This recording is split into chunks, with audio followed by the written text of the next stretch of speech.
Oke, baik. Assalamualaikum warahmatullahi wabarakatuh. Selamat malam, salam sejahtera untuk kita semua. Namo Buddhaya, Namo Buddhaya, Salam Kebajikan. Pada kesempatan kali ini kita akan membahas tentang kompetensi komunikasi dan interpersonal ya. Ke interpersonal itu kita sendiri gitu ke keseluruhan gitu. Komunikasi dan interpersonal terhadap interpersonal itu diri sendiri. Oke, sebelum lebih lanjut kita akan langsung saja. Rumusannya itu ya pertama mampu menerapkan kemampuan kepemimpinan dan komunikasi yang lancar dan tepat untuk memotivasi diri orang lain sehingga mampu menjadi pribadi yang teratur dan rapi dalam membangun komunikasi yang produktif. Nah, di sini ada 3 kolom, bidang kemampuan, deskriptif tingkat ya, kemampuan, deskriptif tingkat keluasan, kerumitan materi. Kognitif itu deskriptif tingkatnya itu penerapan, deskriptif tingkat keluasannya itu kemampuan kepemimpinan dan komunikasi ya. Jadi kognitif itu lebih ke komunikasinya. Psikomotoriknya itu apa? Lancar dan tepat. Memotivasi diri dan orang lainnya itu psikomotoriknya itu memotivasi diri dan orang lain. Kita harus bisa menjadi motivasi untuk diri kita sendiri dan orang lain. Efektif mengatur diri atau organisasi ya. Membangun komunikasi yang produktif ya. Atau ya bukan produktif ya, artinya kalau produktif itu berbobot ya. Jadi membangun komunikasi yang produktif itu nggak mudah, tentunya harus ada topik sehingga efektif ya organisasi ya komunikasinya. Next ya. Di sini ada rumusan kompetensi, mampu memahami urgensi komunikasi yang baik, komunikasi yang baik tentunya bagi aktivitas bisnis. Ya. Rumusan kompetensi itu keahlian, skill. Mampu memahami urgensi ya, mampu memahami mana yang penting ya, komunikasi yang paling penting itu kita komunikasikan bagi aktivitas bisnis sehingga bisnis itu bisa berkembang. Mampu berkomunikasi melakukan presentasi bisnis profesional ya. Kita bisa melakukan presentasi bisnis tentunya dengan profesional. Tentunya ketika kita memiliki bisnis, tentunya kita bekerja sama dengan beberapa pembisnis lagi ya. Sebenarnya kita ketika bikin perusahaan kita bisa bekerja sama dengan perusahaan lainnya. Nah, di dalam menjalin hubungan itu kan tentunya komunikasi yang baik yang menjadi perantara, yang menjadi tolak ukurnya. Kalau komunikasi kita baik, kita bisa menyampaikan presentasi yang ingin kita presentasikan untuk kemajuan bisnis kita sehingga diterima itu job itu bagus gitu ya. Itu profesional ya, bisa menjelaskan ide-idenya gitu ya. Terus ketiga adalah mampu menerapkan kemampuan kepemimpinan. Nah, interpersonal ya, komunikasi.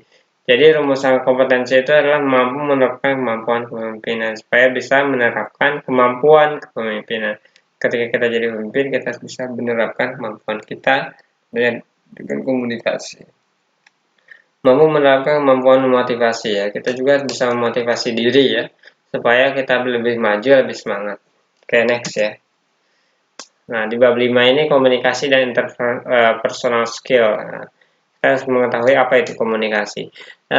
Di sini ada 85 slide ya, nggak mungkin kita jelaskan dalam sehari ini atau sejam ini karena mungkin waktu yang dibutuhkan cukup panjang, cukup lama gitu ya. Ya mungkin kita akan step-step aja gitu ya. Di sini ada komunikasi. Apa itu komunikasi? Komunikasi merupakan dasar bagi seorang wirausaha untuk menyampaikan pesan ya, mendekati pelanggan, memimpin karyawan dan motivasi. Ya betul sekali. Kalau nggak ada komunikasi ya gimana kita memberikan informasi gitu ya. Komunikasi itu bisa memberikan informasi, memberikan wawasan ya. Terus lagi dan di sini adalah komunikasi itu merupakan dasar bagi seorang wirausaha. Nah, ketika kalian menjadi seorang wirausaha, kita harus bisa menjadi seorang yang bisa berkomunikasi yang efektif tentunya, mudah dipahami orang lain, mudah dimengerti gitu. tidak mudah berkomunikasi yang baik. Seorang wirausaha untuk menyampaikan pesan, kita harus bisa menyampaikan pesan yang ingin kita sampaikan. Contohnya promosi gitu ya. Kita sampaikan kepada pelanggan, kita dekati pelanggan itu, kita ya untuk komunikasi dengan sebagai wirausaha gitu ya.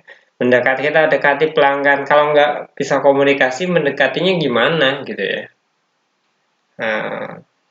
Kalau nggak bisa ngomong, nggak bisa komunikasi, ngasih pesannya gimana, ngasih promosinya gimana, kayak bisa. Ya. Kalau kita nggak bisa komunikasi, kita motivasi ke pelanggan gimana gitu ya. Apalagi ke karyawan, kita memberikan motivasi. Kalau kita jadi pimpinan gitu ya, kita harus bisa jadi komunikasi ketika kita jadi pemimpin karyawan gitu ya, untuk memotivasi nih, memberikan arahan dan sebagainya.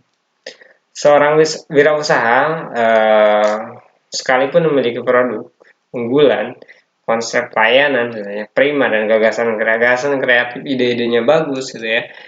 Jika tidak dikomunikasikan kepada orang lain, maka hal tersebut menjadi tidak berguna. Yaitu apaan, punya gagasan, punya ide, intinya dia kreatif ya, tapi tidak bisa komunikasi, tidak dikomunikasikan ya, maka apa? Maka ide-ide itu tidak bisa atau tidak berguna tentunya.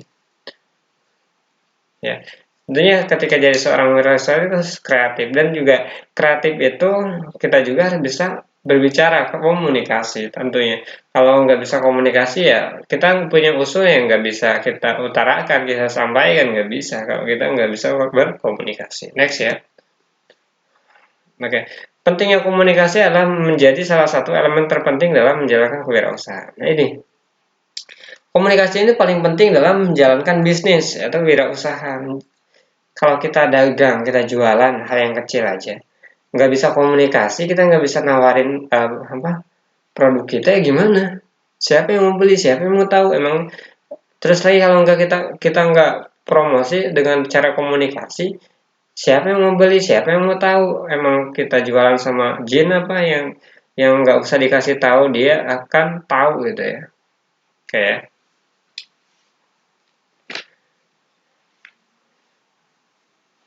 hal tersebut dikarenakan seorang wirausaha adalah seorang leader. Nah, sebagai leader kita bisa berkomunikasi. Kalau kita nggak bisa berkomunikasi, sulit. Bagaimana kita memotivasi teman-teman kita atau bawahan kita? Atau bagaimana kita menyampaikan informasi? Misal ada informasi untuk bawahan kita, bagaimana cara kita menyampaikannya kalau kita nggak bisa berkomunikasi? Atau kalau kita jadi seorang wirausahawan itu adalah dia seorang pemimpin, dia seorang pemilik gitu ya, milik usahanya, dia memiliki karyawan. Kalau kita nggak bisa berkomunikasi terhadap karyawan-karyawannya, ya ambruk gitu perusahaan ya. Dan seorang leader mutlak harus mampu mendirect bawahannya untuk mencapai tujuan organisasi. Tentunya itu ya, usaha itu atau organisasi itu bertujuan untuk mencapai tujuan organisasi itu. Ya banyak kan tujuan. Next aja. Nah, kita masuk ke komunikasi. Komunikasi adalah apa? Proses penyampaian suatu pesan ya. Jadi ketika kita memiliki pesan ya, kita komunikasi, berarti itu adalah suatu informasi, suatu ide. Kalau kita memiliki pesan masih dalam hati, tapi kalau kita utarakan, kita proses penyampaian suatu pesan itu ya, kita proses nih, saya punya ide A misalnya, atau bagaimana kita membuat suatu gorengan ya misalnya, itu kan ide, kita komunikasikan, kita sampaikan kepada teman-teman kita. Kita berarti komunikasi itu apa? Proses penyampaian suatu pesan kepada seseorang, ya, atau proses penyampaian suatu pesan oleh seseorang kepada orang lain untuk memberitahu atau untuk mengubah sikap ya, pendapat atau perilaku, baik langsung secara lisan maupun tidak langsung melalui media. Media itu apa? Proses penyimpanan bentuk interaksi gagasan kepada orang lain dengan proses penciptaan arti terhadap gagasan atau ide yang disampaikan baik sengaja maupun tidak disengaja. Jadi apa? Jadi komunikasi itu adalah apa? Yaitu proses penyampaian suatu pesan oleh seseorang kepada orang lain ya, dengan tujuan apa? Memberitahu ya, atau mengubah sikap ya, kritikan, saran mungkin ya, mendapat pendapat gitu ya, kita isinya itu apa, komunikasi yang dia berikan itu, atau informasinya itu atau pesannya itu apa, entah itu pendapat, terus lagi mengubah sikap, perilaku ya, baik langsung secara lisan ya, baik secara lisan itu face to face ya, ataupun dengan media sosial ya. Sekarang kan zaman teknologi ya, memang zaman dulu nggak ada teknologi ya kan, pastinya dengan face to face. Kalau sekarang kan mungkin jarang ya, karena memang jauh mungkin gitu. Kalau meskipun memang jauh gitu kan, kita harus bertemu kayak zaman dulu kan, karena nggak ada komunikasi atau komunikasi. Tapi kalau zaman sekarang untuk komunikasi kan tinggal telepon ting atau dengan melalui media, proses penyampaian berbentuk interaksi gagasan kepada orang lain dengan proses penciptaan arti terhadap gagasan atau ide yang disampaikan, baik sengaja maupun tidak disengaja. Komunikasi adalah apa? Proses penyampaian suatu pesan oleh seseorang kepada orang lain untuk memberitahu gitu, intinya seperti itu.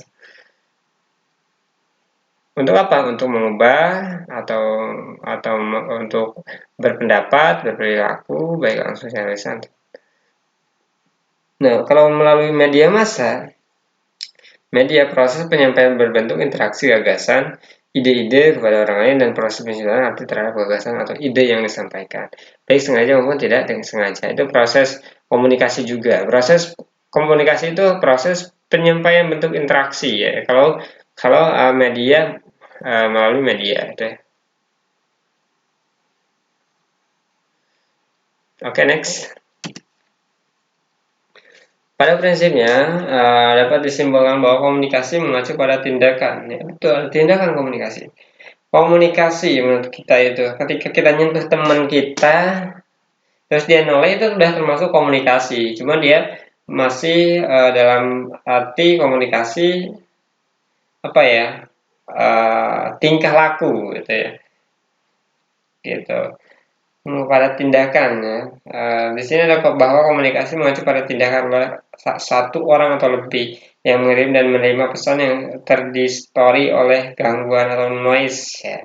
Jadi dalam suatu konteks tertentu mempunyai pengaruh tertentu dan ada kesempatan untuk melakukan umpan balik. Nah, jadi ya pada intinya komunikasi itu interaksi ya, komunikasi ya, mengacu pada tindakan gitu ya. Terus lagi ya di situ tuh ada pesan, tentunya ada pesan komunikasi, terus ada pesan ya, yang disampaikan atau menjadi apa, melakukan umpan balik. Umpan balik itu berkomunikasi, interaksi gitu ya. Oke, next ya. Nah, sekarang masuk ke komponen komunikasi. Kalau kita mengenal tentang komponen, kita harus jabarkan dulu komponen itu apa. Jenis-jenis ya komunikasi ya. Komunikasi di lingkungan komunikasi, di lingkungan ya komunikasi, lingkungan konteks ya, atau konteks komunikasi setidaknya memiliki 3 dimensi. Di antaranya pertama, fisik ya, adalah ruang di mana komunikasi berlangsung nyata atau terwujud ya. Jenis-jenis komunikasi di sini ada lingkungan komunikasi. Fisik adalah ruang di mana komunikasi berlangsung nyata atau berwujud. Jadi komunikasi antar fisik ya. Di sini adalah ruang di mana komunikasi berlangsung nyata atau berwujud. Berarti secara fisik tadi dengan manusia ya manusia, jadi face to face gitu loh. Ketemu ada wujudnya, gitu. Bukan dari media sosial. Nah, terus lagi sosial psikologis ya. Misalnya tata hubungan status di antara pihak yang terlibat. Yang misalnya ada peran menjalankan orang dan aturan budaya masyarakat di mana orang-orang berkomunikasi. Nah, kalau ini mungkin ke adat ya, budaya gitu ya. Misal di sini ada tata hubungan status di antara pihak yang terlibat. Peran yang dijalankan orang dan aturan budaya masyarakat di mana orang berkomunikasi. Lingkungan atau konteks ini mencakup rasa persahabatan atau permusuhan, formalitas serius atau sendaga gurau. Nah, sini iya lingkungan komunikasi itu di sini ada 3 ya, pertama fisik, terus sosial, psikologi. Nah, kalau sosial itu keseluruhan, ke pertemanan atau persahabatan gitu ya. Dan komunikasinya sesama sahabat gitu, teman gitu ya, atau permusuhan gitu ya, gitu. Itu ada aturan juga kalau yang di psikologisnya itu, ya tergantung adat dan budaya seperti itu ya. Next. Temporal atau waktu mencakup waktu dalam hitungan jam, hari atau sejarah di mana komunikasi berlangsung. Ketiga dimensi lingkungan ini saling berinteraksi, yaitu masing-masing mempengaruhi dan dipengaruhi orang-orang yang lain. Benar, komunikasi itu kalau cuma sendirian bukan komunikasi namanya. Tapi kalau ada 3 orang atau 2 orang itu bisa dianggap komunikasi gitu ya. Nah, tentunya apa? Saling mempengaruhi ya, saling mempengaruhi lah komunikasi itu. Misalnya nih, saya memiliki usul seperti ini, itu saling mempengaruhi. Saya memiliki usul ini juga gitu ya. Dan sebagai contoh, terlambat memenuhi janji dengan seseorang. Nah, dimensi temporal, nah ya, di situ komunikasi dapat mengakibatkan berubahnya suasana persahabatan permusuhan. Nah, karena memang telat, ya, terlambat memenuhi janji. Oh, saya hari ini saya datang ke sana ya jam segini. Orang temennya itu nungguin lama nggak datang-datang. Ya, karena telat gitu ya, mengakibatkan perubahan suasana persahabatan. Jadilah ya, jadi jadi kayak cekcok gitu, banyak omong saya nungguin ini ya, jadi orang yang lainnya itu ya nggak percaya lagi ya janjinya gitu, ngaret gitu kan. Jadi persahabatan sampai permusuhan, dimensi sosial psikologi itu persahabatan bisa sampai permusuhan karena apa? Karena keterlambatan, keteledoran seperti itu ya. Yang kemudian dapat menyebabkan perubahan kedekatan fisik dan pemeliharaan rumah makan untuk makan malam, dimensi fisik ini. Perubahan-perubahan tersebut dapat menimbulkan banyak perubahan lain sehingga proses komunikasi tidak pernah statis. Nah, tidak pernah statis itu tidak pernah diam. Nah, di sini ada sumber penerima. Komunikasi sumber penerima. Kita menggunakan istilah sumber atau komunikator. Nah, komunikator itu adalah sumber ya, sampai penerima atau komunikan. Sebagai satu kesatuan yang tak terpisahkan untuk menegaskan bahwa setiap orang yang terlibat dalam komunikasi adalah sumber atau pembicara sekaligus penerima atau pendengar. Ya. Itu sumber penerima. Sumber yang itu ada dua. Ya, kita menggunakan istilah sumber itu komunikator, ya. Komunikator itu sebagai sumber dan penerima itu komunikan. Sebagai salah satu satuan yang tak terpisah untuk menegaskan bahwa setiap orang yang terlibat dalam komunikasi adalah sumber atau pembicara sekaligus penerima atau pendengar. Kalau ada yang nanya, komunikator itu apa? Sumber yang berbicara. Gitu. Terus lagi komunikan itu siapa? Penerima, gitu, atau pendengar.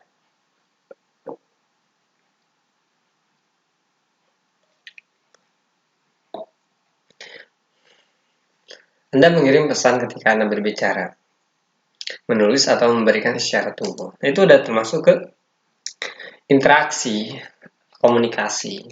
Ya. Isyarat tubuh orang gagu gitu kan, menggunakan bahasa isyarat. Ya kan? Ditepuk aja kan biasanya mengatakan atau gide-gide gitu kan. Nah, pasti dia menggunakan isyarat tubuh. Kamu tahu nggak? Enggak. Pasti kepala itu gede-gede gitu ya. Kamu tahu enggak? Kalau enggak tahu, iya gitu. Pasti kalau iya pasti nunduk-nunduk tahu kan. Atau paham pasti nunduk-nunduk.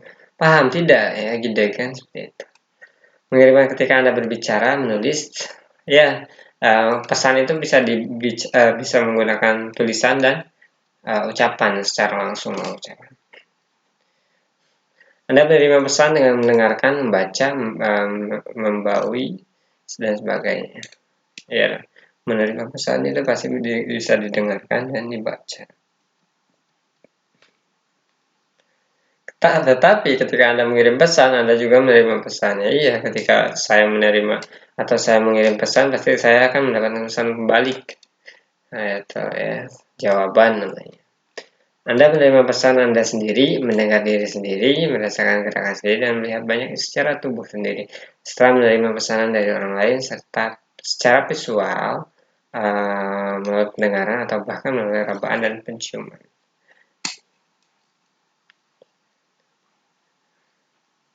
Ya iyalah, ketika kita berbicara pasti kita juga mendengar diri sendiri ya kan, merasakan gerakan sendiri ya kan, ketika gede-gede pasti merasakan dan melihat banyak isyarat tubuh gitu kan. Misal ia pasti menunduk kepala gitu kan. Setelah Anda menerima pesan dari orang lain. Nah, ketika menerima pesan dari orang lain baik secara visual melalui pendengaran ya. Nah, visual itu kan baik melalui pendengaran atau telepon atau bahkan melalui rabaan dan penciuman. Atau eh, rabaan itu kalau orang yang tidak bisa melihat kan ya diraba dulu, ini nih ke sana gitu ya, oh iya, ataupun ya yang nggak bisa dengar gitu ya, diraba dulu atau ditepuk dulu supaya lihat. Itu termasuk komunikasi. Ketika Anda berbicara dengan orang lain, Anda memandangnya untuk mendapatkan tanggapan atau untuk mendapatkan dukungan, pengertian, simpati, persetujuan, dan sebagainya. Itu termasuk ke komunikasi. Dan pasti ya, ketika Anda menyerap isyarat-isyarat nonverbal ini, Anda menjalankan fungsi penerima. Oke, nanti saya akan lanjutkan lagi karena waktunya udah cukup malam ya teman-teman. Nanti mungkin ini baru slide 11, nanti kita lanjutkan lagi di slide 12 ya. Oke teman-teman, itu aja di episode pertamanya ya, atau pembelajaran pertama dari 85 slide ini. Tetap semangat dan mari upgrade diri kita.